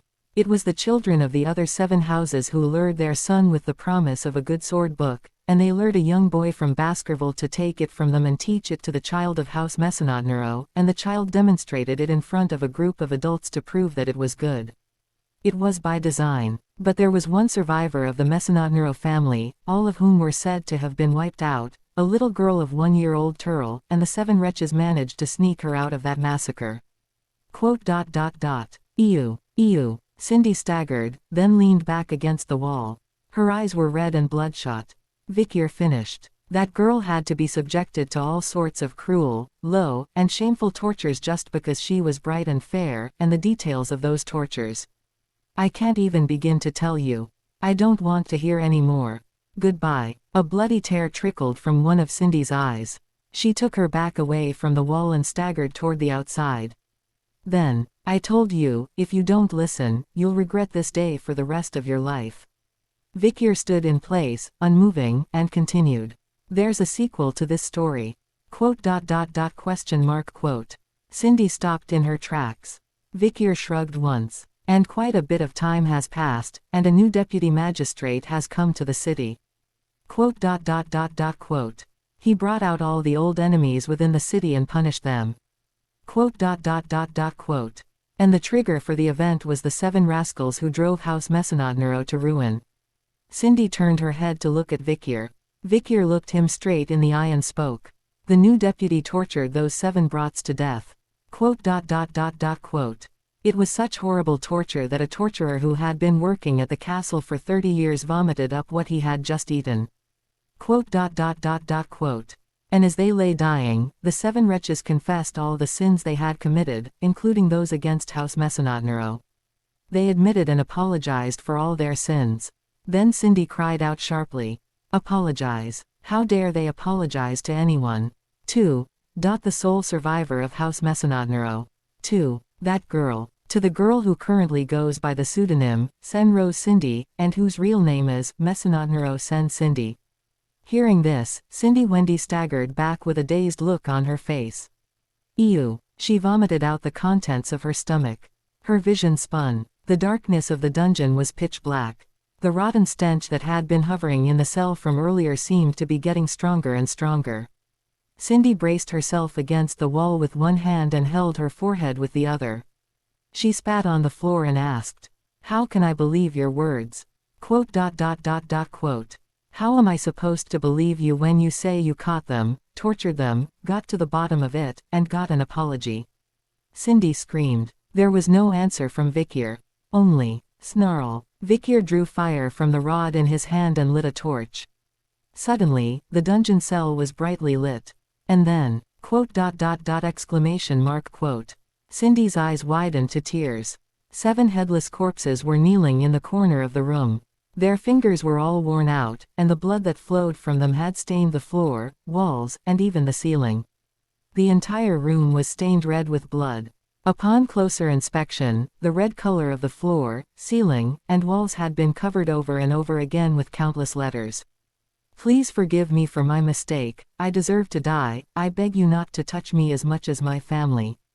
Meshan D. Naro, we are the ones who destroyed the gate, please forgive us for our sins. Sincerely apologize to Cindy, we are the ones who have sinned against Leather. Wrong, wrong, wrong, wrong, wrong, wrong. Save me, save me, save me, save me, save me. I don't want to die, I don't want to die. I'm scared, I'm scared, I'm scared. Corpses that smell rotten." And apologies scrawled across the floor, all 10 fingers worn down from when they were alive. The blood that made up the apology stained the entire room red. Quote. Cindy stood in the center of the red room, looking at Vikir with a puzzled expression. Then Vikir walked in front of her. But the vengeance of House Mesanodnero is far from over. Quote. For there is still one family left. Vikir's meaning was clear. That meant their greatest enemy, House Baskerville, remained. Vikir said, "Blame the Baskervilles. You deserve it." Quote. And apart from that, I speak for all Baskervilles. Vikir's back bent slowly in front of Cindy. "I'm sorry." And at the same time, dip dip dip dip dip. Tears began to fall from Cindy's eyes and land on the stone floor. Quote. Quote. The two stared at each other for a while, unmoving. Then Cindy spoke. "Since you are also a Baskerville, why are you helping me?" Vikir made no reply, and the sharp-eyed Cindy understood the meaning of his silence. The dislike and hatred of Baskerville is within and without, but it is the same. In that way, Vikir and Cindy understood each other well. And then, Cindy walked out of the prison. She turned to Vikir, who was still inside, and said in a voice that was uncharacteristically calm, "No matter what you do in life, I'll make sure you never run out of money." Vikir had a new sponsor. Chapter 40 Morgues United Front 1. The morning dawned. Last night, Vikir had slept in the pavilion across the street from the city magistrate's office after his night shift. Knowing that, the Chihuahua had been there early in the morning. "Hey, sleepy assistant magistrate. The sun is already up, it's time for you to go to work, After knocking on the door, the Chihuahua didn't get to finish his morning greeting before letting out a grotesque scream. There was blood everywhere. Blood, blood, blood, soaking down the white bedspread and staining the marble tiles on the floor in a grid-like pattern. The walls, the ceiling, the bed, all drenched in blood. "Ah, good morning, sir." Vikir gets up from the bed with too much nonchalance. Judging by his sleepy expression, he really was asleep just a moment ago. And on the bed beneath him lies a corpse, head and torso separated. A dagger is clutched in the hand of a black-cloaked man, clearly an assassin. Vikir looked at the assassin's body on the floor. I don't remember him, he must have killed me in my sleep. Is that true? Of course not. It's a light-hearted joke. Vikir tried to make a joke of his own, thinking, wouldn't a 15-year-old be this playful? But the Chihuahua didn't seem to realize it was a joke in the first place. "So, Your Excellency, what kind of childhood did you have back home? Was it not much fun?" No, it wasn't a matter of fun. The Chihuahua seemed in many ways at a loss for words. Vikir shook his head in disbelief. "I've been getting a lot of these flies lately. 2 poisoned arrows, 4 poisoned glasses, 6 street-burying attacks, stabbings, sulfuric acid spraying, sniping, arson, carriage ramming, etc. All in the last 3 days. This was the first assassin to enter his bedroom, but even he was no match for Vikir. Every warrior who had lived through the age of destruction had mastered the art of sensing the killing around them in their sleep, and Vikir was no different. HMPH. I guess I should look on the bright side.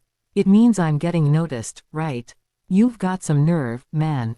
You're disrespectful to your superiors, sir.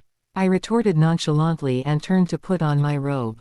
The chihuahua stuck out its tongue as Vikir nonchalantly followed her out of the bedroom. Looking at you, it's hard to believe you're really 15 years old. Where's the blood in that? Even if it is Baskerville blood. I mean, weren't the rest of the Baskervilles like this in the first place, and the previous Archon was? The chihuahua continued to babble, but Vikir was already tuning out his words. Instead, his mind was on the payoff from his last illegal auction house heist. Less than binge fly, Beelzebub, greater than. -1 slot. Burn, Cerberus A+. -2 slot. Choke, Infernal Buffalo A. Slot -3. Bleed, Hellhound B+. Magic Sword Beelzebub. This strange blade, which drains and absorbs the abilities of those it kills, was sealed with the power of Murcielago the Infernal Buffalo, a beast you met at the auction house some time ago. The Troll's C+ ranked danger ability, Super Rapid Regeneration, was gone, replaced by the Infernal Buffalo's tight throat breath. While Super Fast Regeneration is an ability to quickly heal an injured body, Tough Breath is much more versatile, as it makes the body so tough and hard that it cannot be injured in the first place. In the first place, the Infernal Buffalo was a high-level beast that couldn't even be compared to a troll, so it was no wonder its effects were superior. I didn't know there was a Class A demonic corpse in the auction house, I'm lucky. After consuming it, he was able to easily defeat the assassin who came yesterday. The assassin who had infiltrated the palace last night was a gradual. Even though he was only a low-ranked gradual, I remembered that he produced an aura that was as sticky as liquid. It was an unexpected attack, and the dagger slightly pierced my chest. But thanks to a synergistic combination of the protection of the river Styx and the hardiness of the Infernal Buffalo, Vikir's body was left with only a faint scar. The assassin himself would not have known. Mew, whose body is so hard. Little did he know that this would be his last words. I'm going to find out who's behind these assassins and put them out of business. That makes sense. In fact, though he hadn't told the Chihuahua, Vikir was thinking of resigning from his position as deputy magistrate after this job was done. Just like Zindawendi had told him not long ago. Just then, something happened to help Vikir's plans. The call came from Baskerville itself. A huge black carriage stood in front of the city hall. A luxury carriage emblazoned with the Baskervilles' toothy logo. Visiting the town hall early in the morning was a man Vicky knew well. Deacon John Barrymore, who had come to see Vikir personally. Master, long time no see. I see, Deacon. You look better. Deacon Barrymore beamed at Vikir's response. Look at that. Didn't I tell you when you left the main house that you would do well? The rumors of the outside world had reached the main house. They were all about the underdog city's new deputy magistrate. Lucky in many ways. The timing was right. But the rumor monger himself remains uncharacteristically modest. Deacon Barrymore then revealed the reason for his visit. My lord is looking for you. Presumably, he wants an accurate report on this incident. If it was a report, I would have already submitted it in writing. Haha, is that the same as having your son come and tell you in person? After speaking, Barrymore stroked his mustache and narrowed his eyes. You're so excited. I've never seen you smile like that before. Hugo Les Baskervilles. He was still sitting at his patriarch's desk, his face expressionless. But Vikir could sense an alien aura emanating from him. It was, Well done, son. It was uncharacteristically warm. Hugo set today's morning paper down on his desk. Less than Underdog City's citizens' favorite person is Vikir, number 1 greater than. Less than Vikir, the number 1 most trusted person by merchants in Underdog City greater than. Less than Vikir is the number 1 favorite of the peasants of Underdog City. Less than Vikir is the number 1 person that children in Underdog City admire the most greater than. Less than Vikir is the number 1 favorite of intellectuals in the Underdog City greater than. Less than Underdog City's assassins most want to kill, Vikir greater than. The results of the popularity poll of the citizens were on the front page of the newspaper. You've done a great job. You did what you had to do. There are a lot of dumbasses out there who can't do what they're supposed to do. Hugo looked at Vikir, a faint smile tugging at the corners of his mouth. Illegal slave trading is a felony punishable by death for both buyer and seller. Your actions have been commended by the imperial court. I am honored. This is your chance to dispel the myth that Baskervilles are only good with a sword and bad with their heads. You've done a great job. Vikir's special law, his performance in proclaiming it, and his vigorous enforcement of the law set a precedent for all the cities under the Baskervilles' control, and even the imperial family. Hugo's unorthodox appointment was rewarded by Vikir's unorthodox performance. One of the Baskervilles' customs is to be sure of reward and punishment. If you do well, you get rewarded; if you don't, you get punished. Vikir had done an outstanding job and should be rewarded accordingly. And today, Hugo had summoned Vikir to the main house to discuss the reward. Admission to the academy. The Colosseum, the Imperial Academy, the place where every elite in the world dreamed of entering. Hearing that, Vikir asked, "Isn't it customary to enter the academy at the age of 20? If you're good enough, there's no age limit. You can be an early adopter or a late adopter, as long as you fulfill the following conditions. No more than 25 years old when you enter and no more than 30 years old when you graduate. I will live up to your expectations." Vikir interjected with a short testimonial. Hugo, who normally would have ended the conversation at this point, showed a rare willingness to continue. "I'm sending a few people, including you, to the academy, but I haven't gotten around to organizing the entries yet.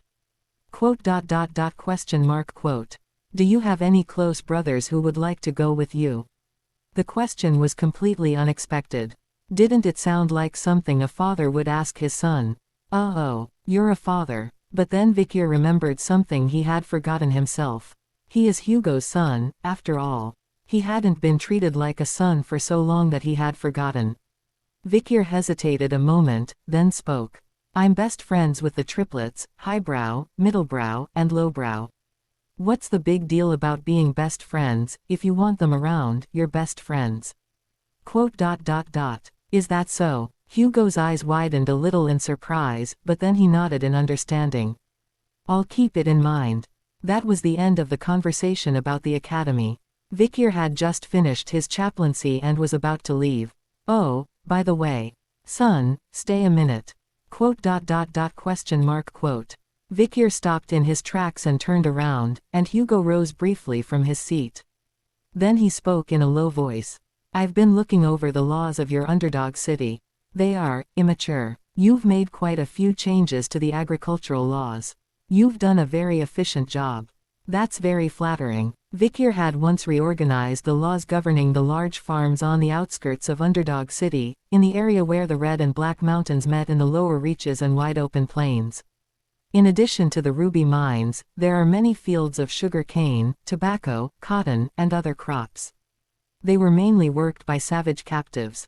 Is that why? The savages who occasionally raided across the border often targeted farms on the outskirts of Underdog City. Hugo said, "Why don't you take a quick tour of the estate before you enter the academy?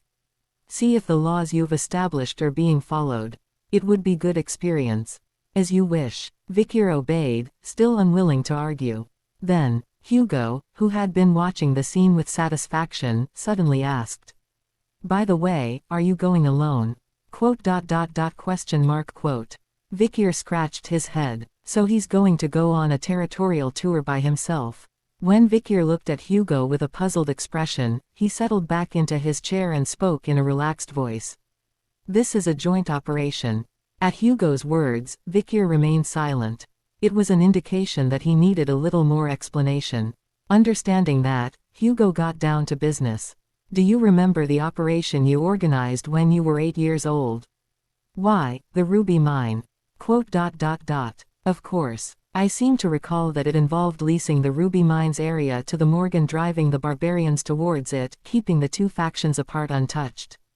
Aka the Carnage map. The idea was that if they wanted to expand their borders, they'd have to deal with the barbarians anyway, so they might as well use the Morg to get rid of them. Hugo's mouth curled into a wry smile. The plan worked. And by worked, you mean. The morgue made the first offer. Very low-key. Hugo hadn't looked this happy in a long time. He turned to Vikyr. They're talking about a joint war of attrition.